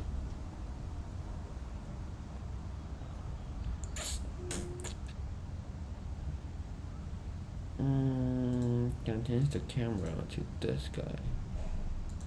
Oh, now that's what I'm talking about. Okay. So is this too small? That's what she said. Ha ha. Psych.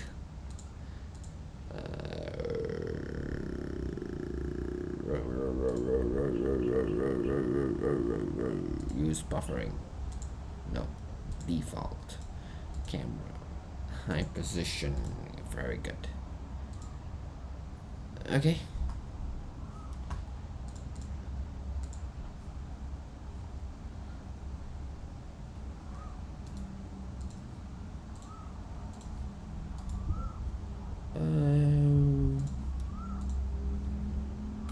Whoa, what's that?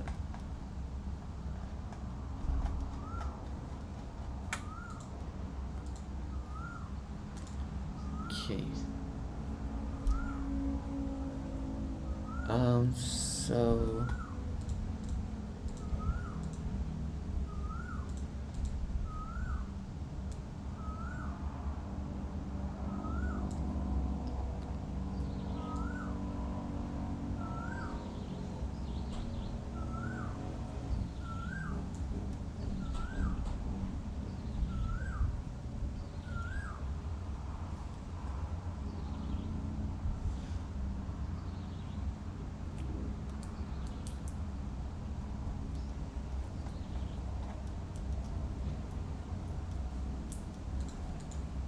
so that it's responsive.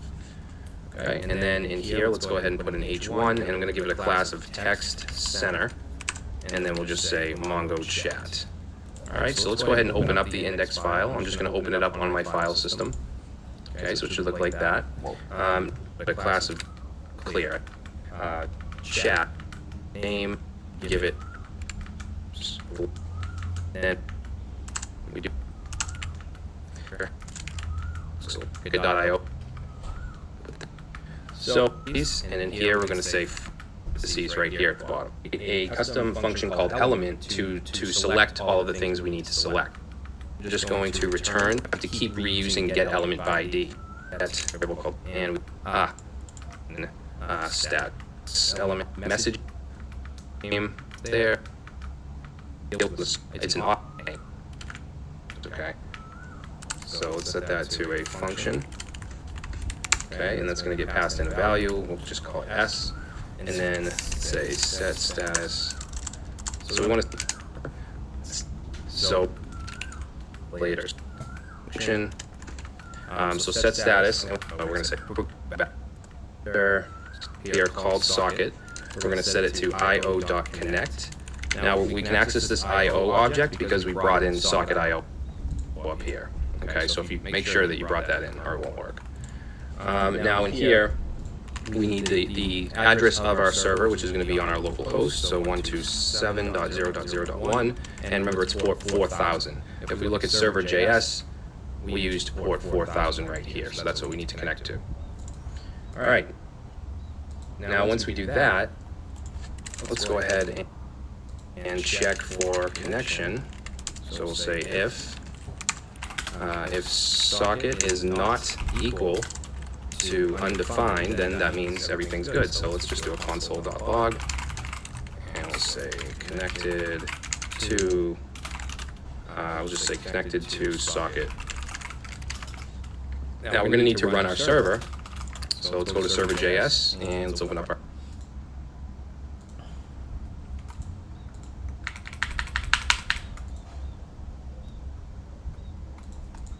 our terminal. Let's run npm start. Okay, and then over here, let's reload our index file and open up our console here, and we get connected to socket. All right, so far so good. Hopefully I haven't lost you guys yet. I'm just gonna make that smaller. I'm gonna leave the server running, and then actually no, I'm not. Actually, yeah, I am. So what we want to do is, if everything is good and we're actually connected, we want to basically get the output. We want to get the chats, and if we look at our server, we're looking at output, which is right here. Okay, so from our server, we're emitting the output, and it's the result from this query. Okay, so that's what we want to fetch onto. Okay, so to do that, we're going to say socket dot on, and we want to say dot on output. So that's going to allow us to hook into this emit right here called output. Okay, we could have just as well called this something else if we wanted to, and then put it here, but we called it output. Now we need to have a function here, and we can actually get the data that's being sent from the server. So the response right here, that's being sent as this data. So what we'll do, just for shits and giggles, let's just console log the data. Okay, so we'll reload, and we get just an empty array, okay, because there is actually no chats.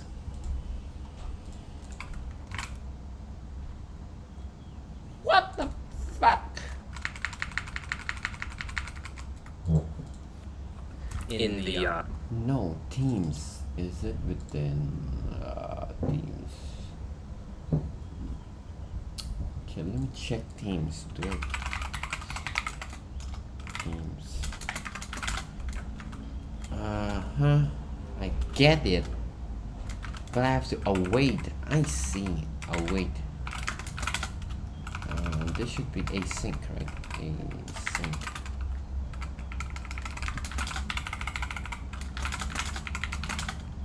So now, if I do this guy. Hello? Hello, motherfucker? So console.log await this. Oh, that's pretty instant, bro.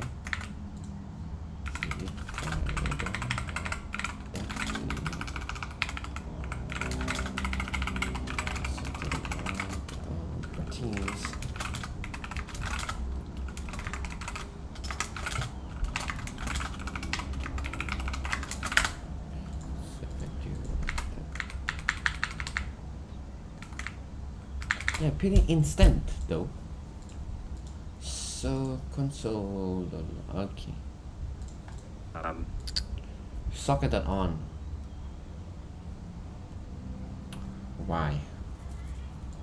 in the collection. Now, just as kind of a side thing here, let's go ahead and open up our Mongo shell. No, I don't want to emit anymore. I want to send custom event to that thing. But I'm sending the custom event, so connection.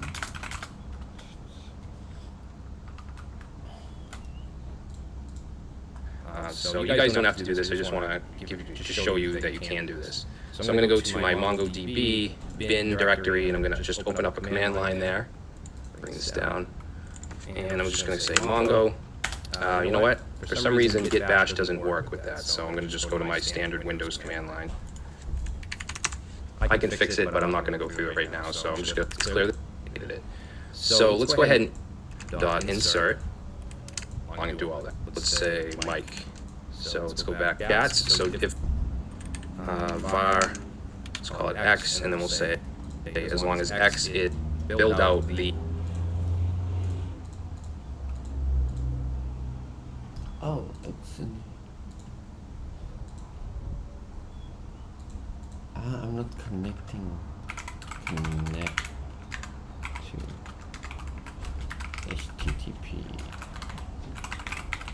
local.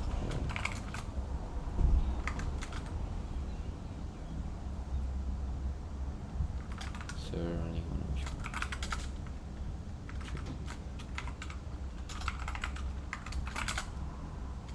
Can you connect? It's very good if you can connect.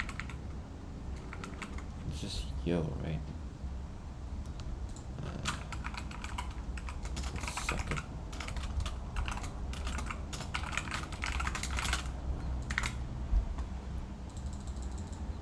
Come on.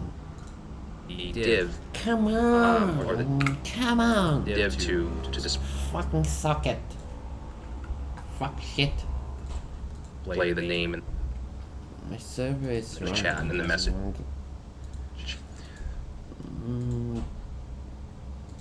build out the div.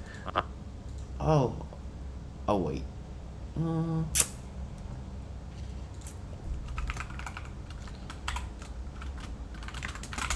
Fuck this guy. Where's the thing? Wait. Fuck this. Fuck off. You stay there. Fuck off. No. And fuck off.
Or the div to display the name in the chat in the message. So let's put a comment here. We'll say build out message div. So for Socket on.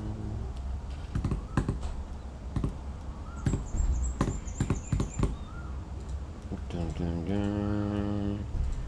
Dun dun dun. Dun dun dun. Dun dun dun dun dun dun dun.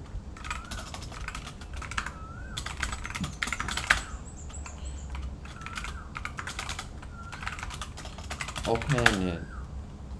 Socket.io. Socket. Raw data. Headers. Copy, expand. JSON. Is it connecting?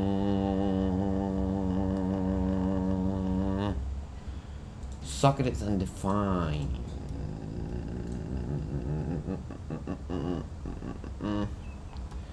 12. This one. IO. For that, we're gonna say var. We'll it be dot, and we'll and put it into the chat with the messages when. So let's go back down the console. some chats. So if data.html window here, head Wait, it's not that status, okay, which by default. Oh.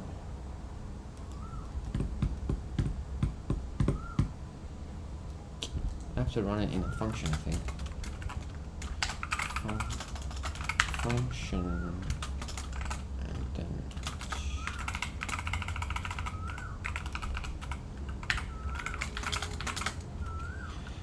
I play Pokemon Go every day. I play Pokemon Go.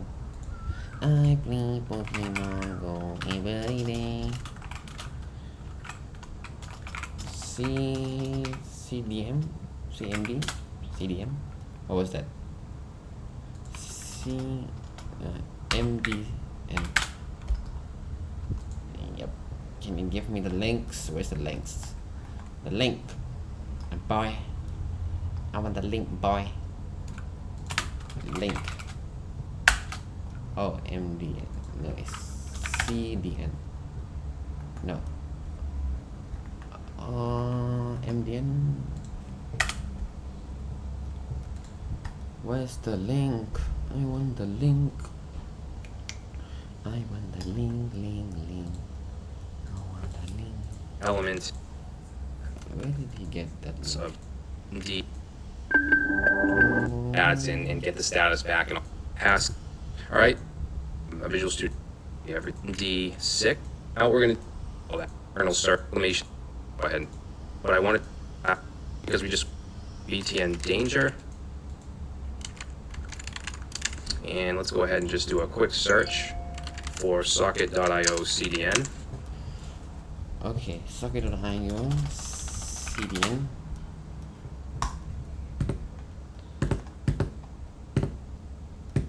From CN. Okay. It makes total sense now.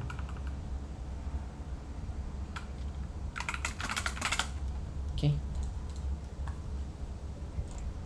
And let's grab this first one here. Put that right in there. I'll do a function. Okay, and that function is going to take in an ID. And then we're just going to return document.getElement by ID and pass in the ID.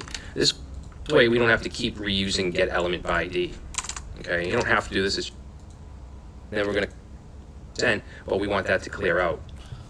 The socket is not sending. I don't know why.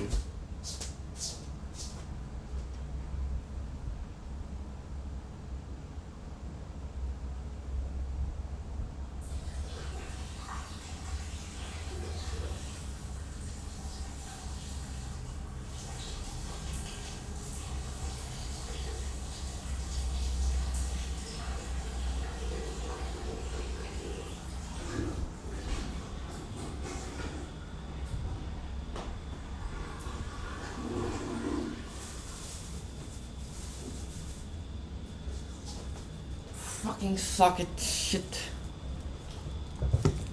So what we'll do is we'll say if the S value is not equal to the status default, if it's not equal to the status default, then we want to just clear it out 4 seconds later. So we'll create a variable called delay, and we'll set that to set timeout. Oops. Set timeout. And set timeout is going to take in a function, and we're just going to set it back to default. So we'll say set status, okay, which is the function we created right here. Okay, we're actually in it. So set status, and we want to set it to status default. And we want that to happen 4 seconds later. So this set timeout function right here takes a parameter of milliseconds. So we're going to say 4,000. All right, so hopefully this makes sense. I know it's a little confusing. Basically, if we get a status sent from the server, 4 seconds later, we want to basically wipe it out and go back to the default. All right, so that is all of our variables and functions and stuff. Now we're going to work with socket.io, okay, with the library. So let's go under.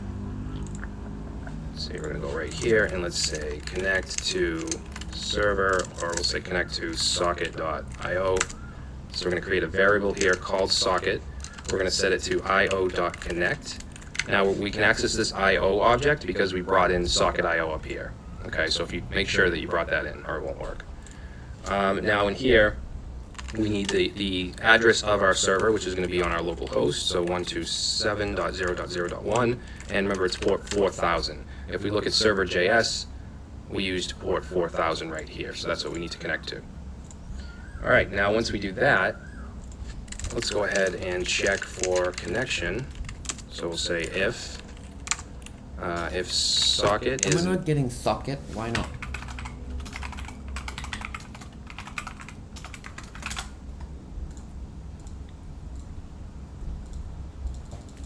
It's not even working. What the hell? Oh. I'm not running the function. God damn it. Yeah. Socket! Fucking socket, you can suck not it. equal to undefined, then that means everything's good. So let's just do a console.log, and we'll say connected to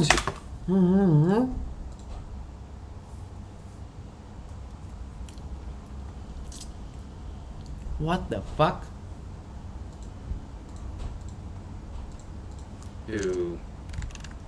we'll just say connected to socket.